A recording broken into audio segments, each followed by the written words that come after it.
नमस्कार। आइए सुनते हैं मुंशी प्रेमचंद जी की लिखी कहानी बंद दरवाजा। सूरज क्षितिज की गोद से निकला बच्चा पालने से। वही स्निग्धता, वही लाली, वही खुमार, वही रोशनी। मैं बरामदे में बैठा था। बच्चे ने दरवाजे से झांका। मैंने मुस्कुराकर पुकारा। वह मेरी गोद में आकर बैठ गया। उसकी शरारतें शुरू हो गई।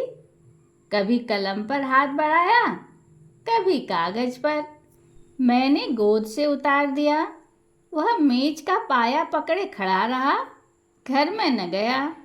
दरवाजा खुला हुआ था।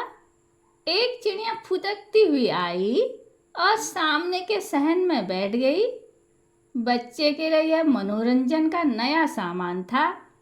वह उसकी ओर लपका। चिड़िया जरा भी न डरी।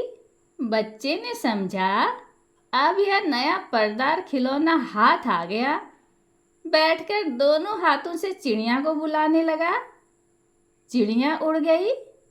निराश बच्चा रोने लगा, मगर अंदर के दरवाजे की तरफ ताका भी नहीं।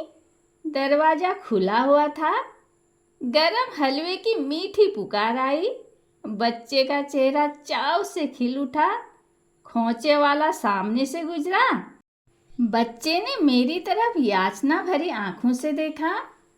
ज्यों-ज्यों खोचे वाला दूर होता गया, याचना की आंखें रोष में परिवर्तित होती गई।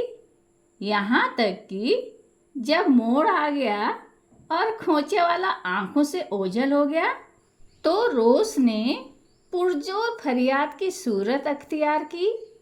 मगर मैं बाजार की चीजें बच्चों को नहीं खाने देता। बच्चे की फरियाद ने मुझ पर कोई असर न किया। मैं आगे की बात सोचकर और भी तन गया।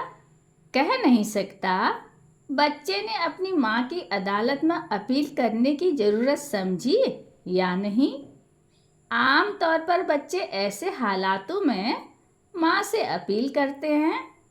शायद उसने कुछ देर के लिए अपील मुलतवी कर दी हो। उसने दरवाजे की तरफ रुख न किया। दरवाजा खुला हुआ था। मैंने आंसू पोंछने के ख्याल से अपना फाउंटेन पेन उसके हाथ में रख दिया। बच्चे को जैसे सारे जमाने की दौलत मिल गई। उसकी सारी इंद्रियां इस नई समस्या को हल करने में लग गई। एकाएक दरवाजा हवा से खुद ब खुद बंद हो गया। पट की आवाज बच्चे के कानों में आई। उसने दरवाजे की तरफ देखा। उसकी वह व्यस्तता तत्क्षण लुप्त हो गई। उसने फाउंटेन पेन को फेंक दिया और रोता हुआ दरवाजे की तरफ चला, क्योंकि दरवाजा बंद हो गया था। कहानी जितनी छोटी है, भाव उतने ही गहरे हैं। जब तक चीजें हमारे सामने दिखती हैं, प्रत्यक्ष रूप से हमारे सामने हमारे वश में हैं, तब तक हम उन चीज़ों को अधिक महत्व नहीं देते। लेकिन जिस क्षण वह चीज़ें हमारे सामने से निकल जाती हैं, चली जाती हैं या खो जाती हैं, हम बेचैन होने लगते हैं।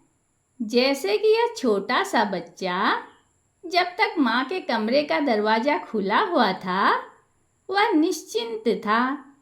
वह उस दरवाजे की तरफ देख भी नहीं रहा था, क्योंकि वह मानसिक रूप से बहुत सुरक्षित महसूस कर रहा था कि उसकी माँ उसी दरवाजे के अंदर आसपास कहीं बैठी है।